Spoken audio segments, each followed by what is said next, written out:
Hello everyone. আমাদের PN জাংশনের lecture 6 এটা review করব। এর ক্লাসে কভার হয়েছে অলরেডি, সো করে যাচ্ছি। তোমাদের এই পিএন জাংশনের ম্যাটেরিয়াল আমরা পিরিয়ডের বইয়ের চ্যাপ্টার 5 আর তোমাদের ওয়েব বেসড বইটার চ্যাপ্টার 4 আর চেমিং বইয়েরও চ্যাপ্টার 4 এ এই ম্যাটেরিয়ালগুলো তোমরা পাবা। ওকে, ফার্স্ট অফ অল আমরা semiconductor material so far, but what happens যে তুমি যখন p টাইপ আর n টাইপ ম্যাটেরিয়ালকে কানেক্ট করবা তখন কি হয়, ডিভাইস অপারেশন কি হয় সেটা আমরা দেখব এখানে। তো আমরা ডায়োডের সিম্বল, সার্কিট, আইভি কার্ভ আমরা আগের ক্লাসগুলোতে কভার করেছো কোর্সে, আর এইখানে মেইনলি আমরা ডিভাইস অপারেশন নিয়ে দেখব।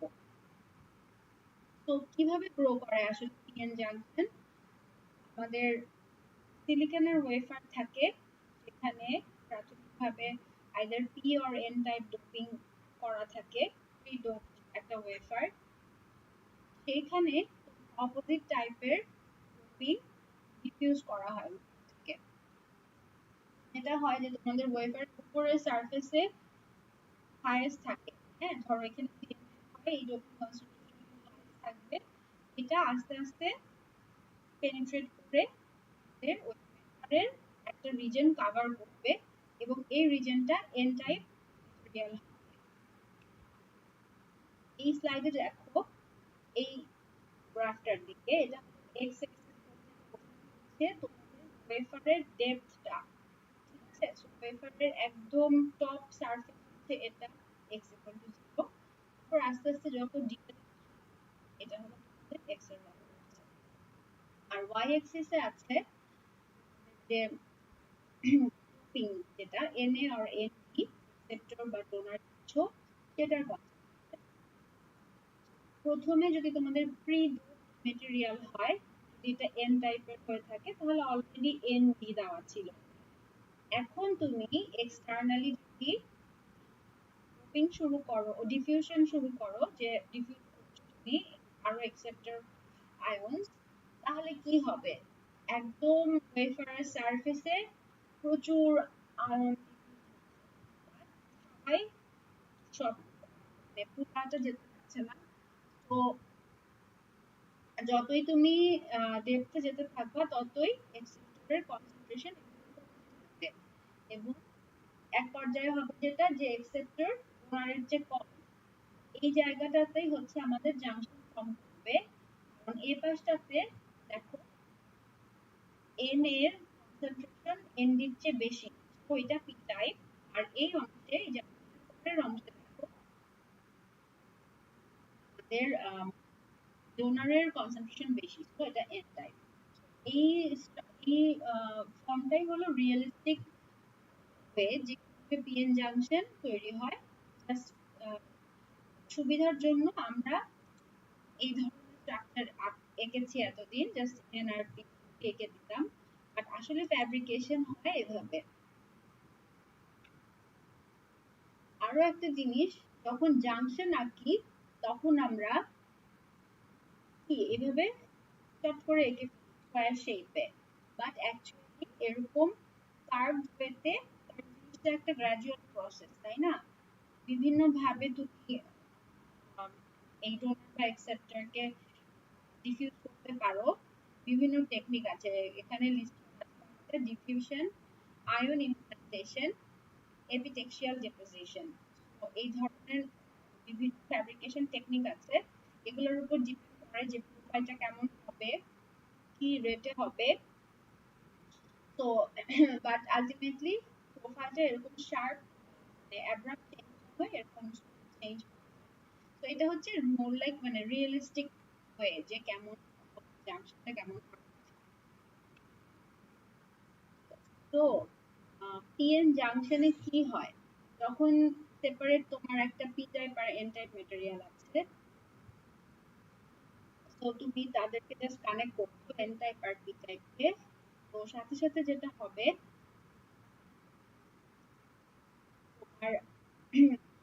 এন সাইড থেকে কিছু ইলেকট্রন সাথে ডিফিউজড হয়ে পি সাইডে আসবে, আর পি সাইড থেকে কিছু হোল ডিফিউজড হয়ে এন সাইডে যাবে। ঠিক আছে, কারণ তুমি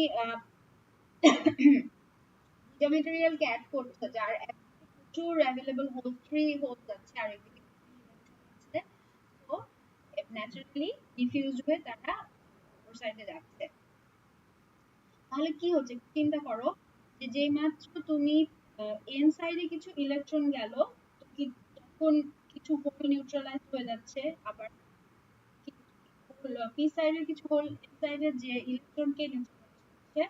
তো যেটা হবে যে একটা ইলেকট্রিক ফিল্ড ক্রিয়েট হবে, কারণ এরা নিউট্রাল নাই, পি আর এন এরা নিউট্রাল নাই, সো দুই সাইডে একটা ইলেকট্রিক ফিল্ড ক্রিয়েট হবে সাইডের মধ্যে। এই ইলেকট্রিক ফিল্ডটা করবে কি, এমন ভাবে অ্যাক্ট করবে যেন ফ্রি ক্যারিয়ার গুলা আরো ফার্দার জাংশন থেকে সরে যায়, এবং আলটিমেটলি এই জাংশনের সাথে যে রিজনটা থাকে, এটা কি হবে জানো, এটাকে বলা হয় ডিপ্লিশন রিজন। ডিপ্লিশন মানে হচ্ছে কমপ্লিটলি ডিপ্লিটেড ফ্রি ক্যারিয়ার্স, যত ফ্রি ক্যারিয়ার ছিল এখান থেকে ডিপ্লিটেড হয়ে গেছে। তো এই জায়গাটা আয়ন আছে, এবং আয়নরা তো মুভ করছে, ফ্রি ক্যারিয়ার আর নাই, সো এইখানে আমাদের একটা চার্জ ডেনসিটি এরকম ক্রিয়েট হবে, এবং এখানে একটা বলা হয় যে বিল্ট ইন পোটেনশিয়াল ক্রিয়েট হয়েছে, এই পোটেনশিয়ালটা ফার্দার ডিফিউশনকে বাধা দিবে। তো এই রিজনটাকে বলা হয় স্পেস চার্জ রিজন অথবা ডিপ্লিশন রিজন। ওকে, আর চার্জ প্রোফাইল এখানে রাখা হয়েছে, যে পজিটিভের জন্য এক্সিস এর পাশে আর নেগেটিভের জন্য এখানে আঁকা হয়েছে। তো এইখানে আমরা এরকম চার্জ আমরা আরো দেখব পরে। এনার্জি ব্যান্ড ডায়াগ্রাম, এটার কি হয়, আমাদের তো এনার্জি ব্যান্ড আমরা এতদিন দেখেছি যে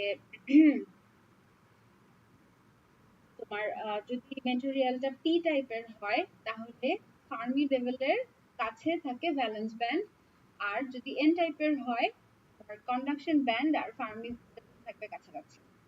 ঠিক আছে, তো আমরা যদি বলি যে আমাদের সেমিকন্ডাক্টরের ফার্মি লেভেল কনস্ট্যান্ট থাকতে হবে, তো আমরা যদি কনস্ট্যান্ট ফার্মি লেভেল এন থেকে পি তে আঁকি, তাহলে পি আর এন ডিফাইন করার জন্য আমাদের কন্ডাকশন ভ্যালেন্স ব্যান্ডগুলো এভাবে ড্র করতে হবে। আর এই ডিসকন্টিনিউটিটা আমরা হ্যান্ডেল করব একটা স্মুথ কার্ভ দিয়ে, এভাবে করে কানেক্ট করে এই ব্যান্ড ডায়াগ্রামটা আঁকা হয়। এইটা পেছনের ফিজিক্স বা ম্যাথ, এটা আমরা নেক্সট লেকচার 7 আছে ডিটেইলস আরো বলবো।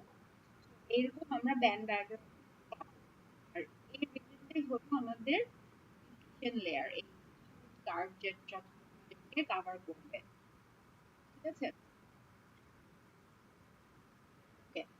যখন ইকুইলিব্রিয়াম কন্ডিশন, মানে আমরা এক্সটার্নাল ফরওয়ার্ড বা রিভার্স বায়াস অ্যাপ্লাই করি, তখন কিন্তু মানে কোন রকমের কারেন্ট ফ্লো থাকবে না। হোল এবং ইলেকট্রনের কারণে যা ড্রিফট আর ডিফিউশন কারেন্ট এর ডাইরেকশন তোমরা এখান থেকে ভালো করে পড়ে নিবা, আর এই দেখবা যে এটা ক্যান্সেল আউট করে আমাদের কি জিরো আসে, এটা দেখতে হবে। ইলেকট্রিক ফিল্ডের ডাইরেকশনটা বুঝতে হবে, ভালো করে বুঝে দেখবা।